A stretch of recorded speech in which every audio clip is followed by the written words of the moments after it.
Hi, I'm Ronan. I used to think I had everything figured out. Decent job as a software developer, a house in the suburbs, and what I thought was a rock-solid marriage to Mia. We met in college, dated for 3 years, and tied the knot in a small ceremony with just our closest friends and family. Life was good, normal, stable. We should start thinking about having a family. That's what Mia said one night over dinner about 2 years into our marriage. I still remember the way her eyes lit up when I agreed. I've always wanted to be a dad. Let's do it. 3 months later, she was waving a positive pregnancy test in our bathroom. I picked her up and spun her around until we both got dizzy. We're going to be parents, Ronan. Can you believe it? The next few months were a whirlwind. We converted the spare bedroom into a nursery, pale yellow walls, a white crib, and a mobile with little stars and moons that played a lullaby. Mia's mom, Sandra, gave us this handmade quilt that had been in their family for generations. My grandmother made this. Now it's for your little one, she told us with tears in her eyes. We were 7 months in when it happened. Mia called me at work, her voice shaking. Something's wrong. I'm bleeding. Can you come home right now? I broke every speed limit getting to her. The doctor at the hospital wouldn't look us in the eye when he came in. I'm very sorry. There's no heartbeat. Just like that, our world collapsed. Our son, we were going to name him Ethan, was gone before we ever got to meet him. The drive home from the hospital was silent.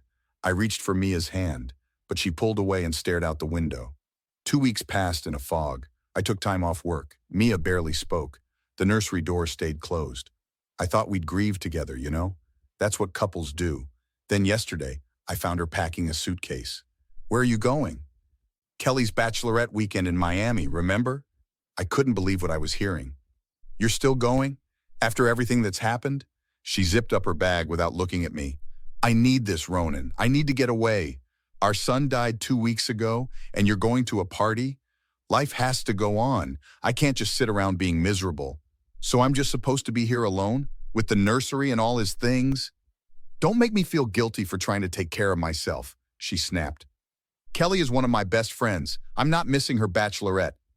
I thought we were in this together, I said, my voice breaking. I'll be back Sunday night. We can talk then. And just like that, she was gone. Left me standing in our living room, surrounded by sympathy cards and the ghost of what should have been.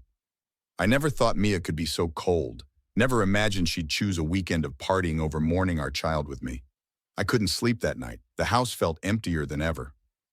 Around midnight, I grabbed my phone and called Jake, my buddy since high school, who'd been there through everything. She seriously left? For a bachelorette party? Yep, packed her bags and walked out like our world hadn't just collapsed. That's cold, man. You want me to come over? I can bring pizza and beer. 20 minutes later, Jake was at my door with a 6-pack and a large pepperoni. We sat on the couch, mindlessly watching a basketball game. I keep thinking I did something wrong, like maybe I wasn't supportive enough or something. Don't start that crap, Ronan. You've been nothing but there for her. Some people just can't handle grief. I took a long swig of beer.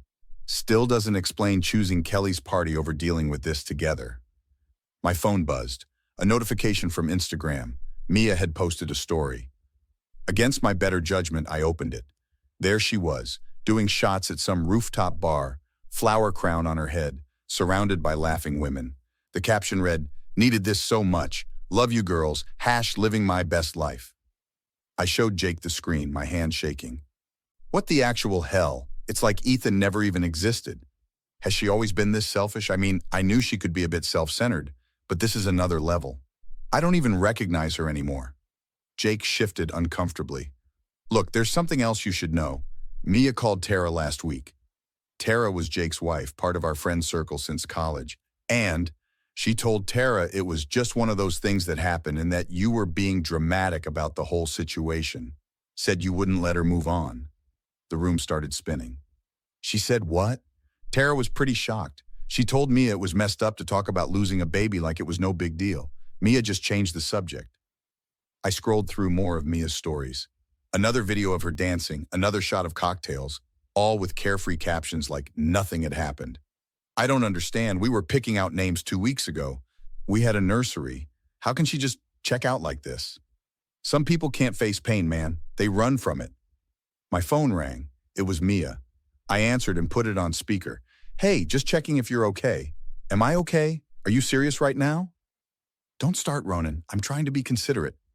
Considerate would have been staying home with your husband after we lost our son.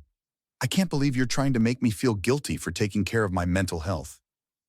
Is that what the tequila shots are for, your mental health? You're checking my social media? That's pathetic. What's pathetic is you pretending our baby never existed. I'm not doing this right now. I'm with my friends.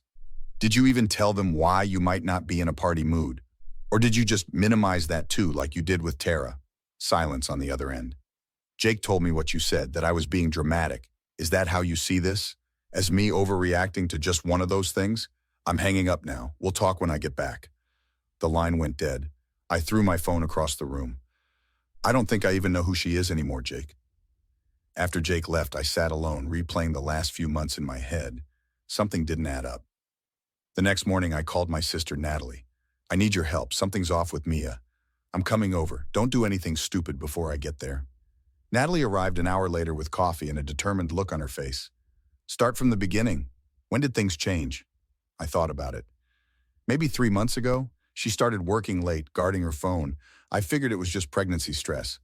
Let's check the obvious first. Her laptop's still here, in the office, but it's password protected. Try her birthday.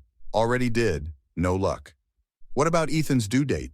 My stomach twisted, but I tried it. The screen unlocked. I'm in. We found her email open. Natalie pointed to a folder labeled personal. Look at that one from Kelly. Sent a month before you lost Ethan. I clicked it open and felt the room tilt. You deserve happiness, girl. He doesn't need to know until after. Just be careful until then. The apartment is yours whenever you're ready to make your move. What the hell? Natalie squeezed my shoulder. Keep going. Another email, this one from Mia to Kelly. Ryan makes me feel alive again. Ronan is so focused on the baby, he doesn't even notice I'm pulling away. Once the baby comes, I'll ask for the divorce. With a newborn, he'll agree to anything to keep things civil. My chest felt like it was caving in. She was cheating, planning to leave. Who the hell is Ryan? We dug deeper. Found messages between Mia and this Ryan guy going back 5 months. Photos, plans. That's why she's at this party, Natalie said. Kelly was helping her cover it up. Then we found the notes Mia had been taking for her lawyer. Claims that I was controlling, emotionally unavailable, that I'd pressured her into the pregnancy. This is insane. She wanted the baby more than I did. She's building a case, Ronan, for the divorce. There's a message here from Kelly after we lost Ethan. I read it aloud.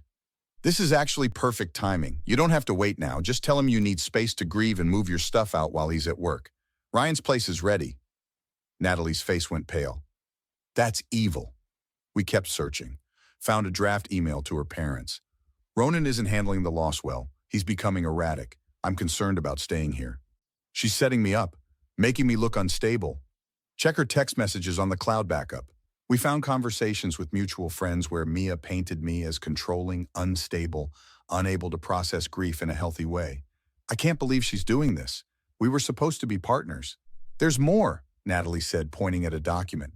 Looks like she's been talking to a realtor about selling the house. Our house? The one we bought together? Says here she's discussed options for sole ownership and expedited sale without spousal approval. I sank into the chair. She was going to take everything, our home, our friends, my reputation. Not anymore, Natalie said, pulling out her phone. I'm taking pictures of everything, evidence, and I'm calling Tara and the others. They need to know what Mia and Kelly have been doing. She'll be back tomorrow. Then we have until tomorrow to get ready. Sunday afternoon, Jake, Natalie, and I prepared everything. We printed the emails, screenshots, and texts. Called a lawyer who agreed to meet on Sunday given the circumstances. By evening, I had filed for divorce with evidence of infidelity and attempted fraud. Mia walked in, sunburnt and tired, freezing when she saw everyone in our living room. What's going on? Why are they here? Sit down. We need to talk. Can't this wait?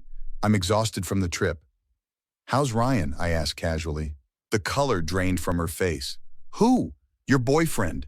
The one you've been seeing for 5 months. The one Kelly has been helping you hide. I don't know what you're talking about. I slid the printed emails across the table. She scanned them, hands trembling. You went through my private emails? That's invasion of privacy.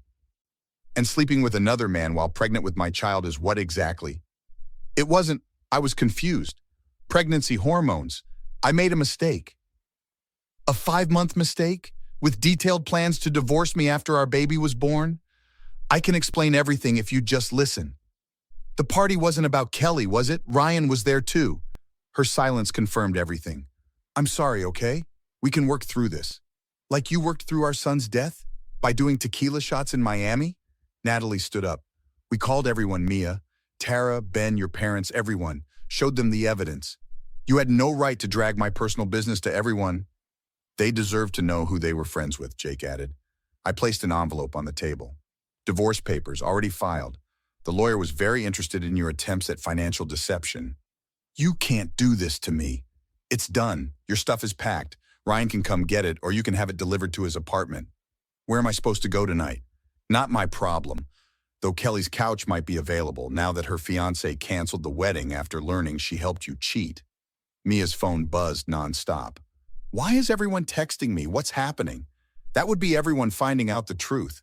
Your parents were especially interested in those messages where you discussed our son's death as perfect timing. Mia scrolled through messages, her face crumbling. They're all blocking me. Everyone's so angry. Actions have consequences. You have an hour to get what you need. Then the locks change. 3 weeks later, I donated Ethan's nursery items to a shelter. The divorce finalized 6 months after.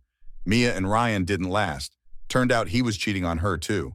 She moved across the country, job opportunities mysteriously vanishing after references checked her background. Me? I'm doing okay. Some wounds never fully heal, but at least I know who my real friends are, one day at a time. What do you think? Was Ronan justified in publicly exposing Mia's betrayal to everyone they knew, or did he go too far with the social humiliation? Some might say she deserved everything she got after using their baby's death as an opportunity, while others might argue that private matters should stay private regardless of the betrayal. Share your thoughts in the comments below. If you enjoyed this story of justice served, hit that like button and subscribe for more revenge stories that explore the complicated aftermath of toxic relationships. New stories uploaded every week.